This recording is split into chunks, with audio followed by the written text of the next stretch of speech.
আজকে তো ভূত চতুর্দশী, সেই উপলক্ষে আমি কিন্তু 14 প্রদীপের যে সেটটা সেটা বানিয়েছিলাম। তো সেগুলোকে প্রথমে জলে ভিজিয়ে রেখেছি, তারপর শুকিয়ে নিয়ে তারপর রং করা শুরু করেছি। এটা একেবারে আমার প্রথমবারের মতো এই কাজটি করা।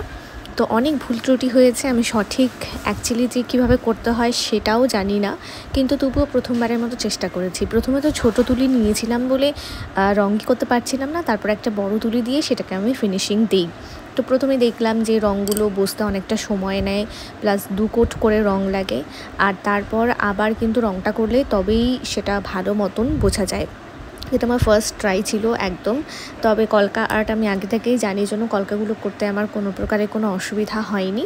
এই সেটগুলো রেডি হয়ে যাওয়ার পর ছোটো ছোটো প্রদীপগুলোকেও আমি সুন্দর করে রং করে নিই। তো তোমরা তো অলরেডি দেখিয়ে ফেলেছো, আমি রিলস দিয়েছি। আর এখানে আমি একটা গন্ডগোল করে ফেলেছি, ক্যামেরাটা এমনভাবে সেট করেছি যে শুধু আমার হাতই দেখা যাচ্ছে।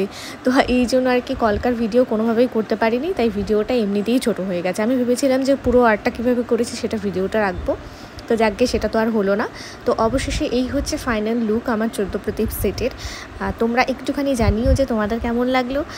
যদি ভালো লাগে তাহলে আমার ফেসবুক পেজটাকে একটুখানি লাইক করে দিও। আর সবাইকে ভূত চতুর্দশী এবং আগাম শুভ দীপাবলি। সবাই খুব খুব ভালো করে কাটাও, অনেক অনেক বোমা ফাটাও, অনেক অনেক প্রদীপ জ্বালাও।